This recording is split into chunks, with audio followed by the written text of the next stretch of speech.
Hello everyone, this is Puruj Anujariya. जैसा कि हम कंप्लीट कर रहे हैं क्लास 11th की पॉलिटिकल साइंस की बुक है। बुक का नाम क्या है? भारत का संविधान और सिद्धांत एंड व्यवहार।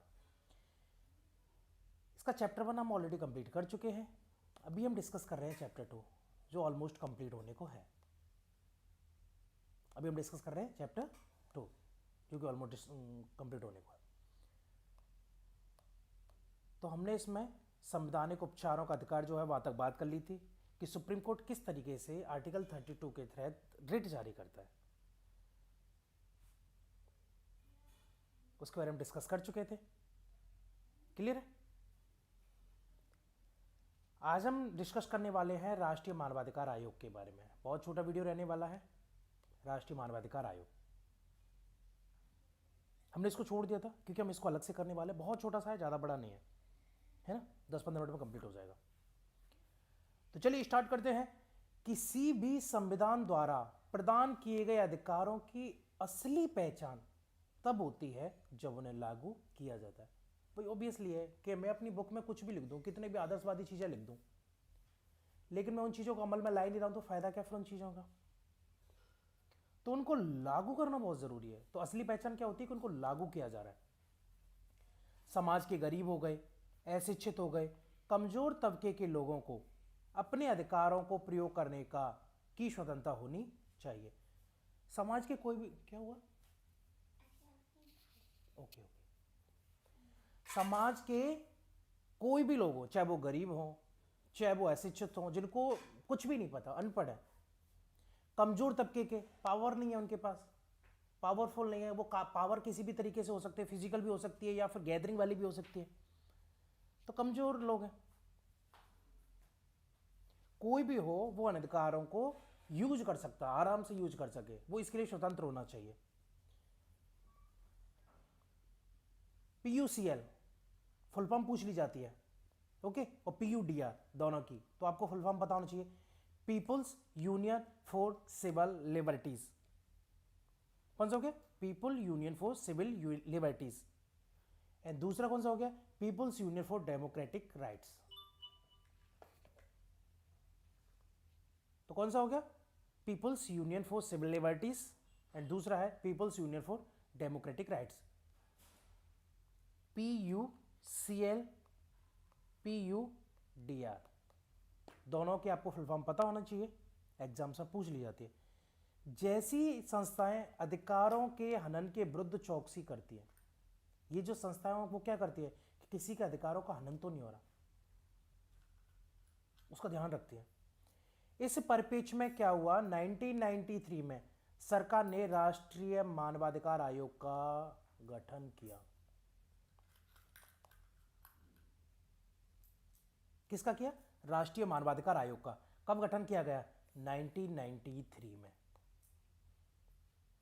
राष्ट्रीय मानवाधिकार आयोग में सर्वोच्च न्यायालय का एक पूर्व मुख्य न्यायाधीश, यानी कौन होगा राष्ट्रीय मानवाधिकार आयोग में? एक तो चीफ जस्टिस होगा, कौन सा? पुराना, पूर्व वाला। किसी हाई कोर्ट का एक पूर्व मुख्य न्यायाधीश, तो एक तो हो गया सुप्रीम कोर्ट का, एक हो गया हाई कोर्ट का, तथा मानवाधिकारों के संबंध में ज्ञान या व्यावहारिक अनुभव रखने वाले 2 और सदस्य होते हैं। यानी कौन हो गया? एक तो हाई कोर्ट का पूर्व सीजीआई हो गया, एक सुप्रीम कोर्ट का पूर्व सीजीआई हो गया, एंड 2 और कौन हो गए? मानवाधिकार के संबंध में ज्ञान और व्यवहारिक अनुभव रखने वाले, यानी उनको इंफॉर्मेशन हो, व्यवहारिक जानकारी हो उसके बारे में, मतलब सोशलिस्ट वगैरह जो होते हैं, उन्होंने ग्राउंड लेवल पर कार्य किया हो, एक वो होते हैं। तो 4 लोग होते हैं इसमें मानवाधिकार आयोग में। क्लियर? आगे देखते हैं। मानवाधिकारों के उल्लंघन की शिकायतें मिलने पर, यानी कहीं पर भी मानव के अधिकारों का उल्लंघन हुआ, अगर उसकी शिकायत मिलती है तो राष्ट्रीय मानवाधिकार आयोग स्वयं अपनी पहल पर या किसी पीड़ित व्यक्ति की याचिका पर जांच कर सकता है।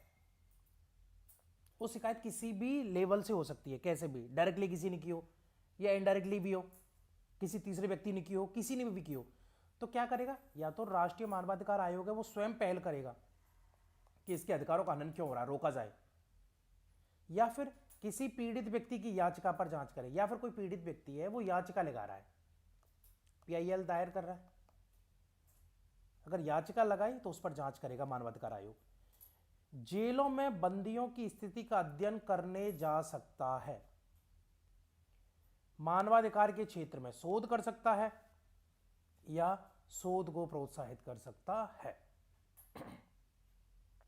ठीक है, जेलों में बंदियों की जो स्थिति है उसकी स्टडी करने के लिए जा सकता है कि जेलों में बंदियों की क्या हालत है, कहीं ऐसा तो नहीं उनके साथ दुर्व्यवहार किया जा रहा हो। वो मुजरिम है, कोर्ट ने उनको सजा दे दी, वो सजा काट रहे हैं, वो अलग मैटर हो गया, लेकिन उसके अधिकारों का हनन, जो कुछ भी अधिकार जो जेल में उसको दिए गए हैं उन अधिकारों का हनन नहीं होना चाहिए। तो इसके लिए क्या करें, मानवाधिकार जो है वो जेलों में जा सकता है, मानवाधिकार के क्षेत्र में शोध कर सकता है, उसकी रिसर्च वगैरह कर सकता है कि हमें किस तरीके से और अच्छे से काम करना चाहिए, किस तरीके से लोगों का अधिकारों का हनन हो रहा है, उनको किस किस तरीके से रोका जा सकता है, उसके बारे में शोध कर सकता है, शोध को जो है प्रोत्साहित कर सकता है। आगे देखते हैं, आयोग को प्रतिवर्ष हजारों शिकायतें मिलती हैं। आयोग को क्या है, प्रतिवर्ष हजारों शिकायतें मिलती हैं। इनमें हाँ बेटी,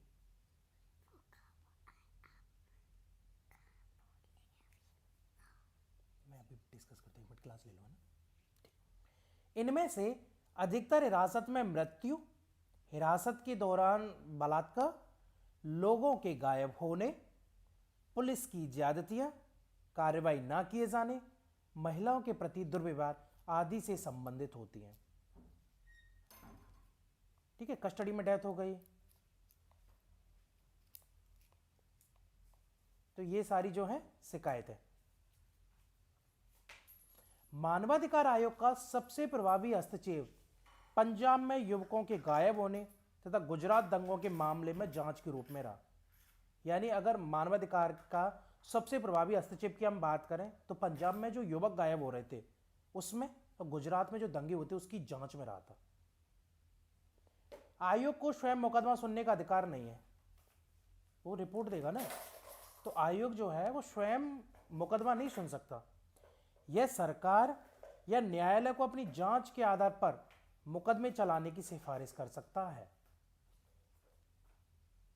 यानी मानवाधिकार के पास इतना राइट नहीं है कि वो खुद से मतलब कोर्ट का हियरिंग कर ले, खुद से हियरिंग कर ले, नहीं कर सकता। वो या तो सरकार को या कोर्ट को अपनी जांच के आधार पर कि हमें जांच में ये मिला है, आप मुकदमा चलाइए, ये सिफारिश कर सकता है, उसके पास इतनी पावर है। अगर आपको और अधिक जानकारी चाहिए तो वेबसाइट है NHRC, national human right commission .nic.in। इस पर आप जाके बहुत सारी चीज़ें देख सकते हैं, किस तरीके से केसेस वगैरह होते हैं, क्या होते हैं क्या नहीं होते। तो चलिए फिलहाल के लिए इतना ही, आगे हम फिर आएंगे आपके लिए नई वीडियो लेकर, तब तक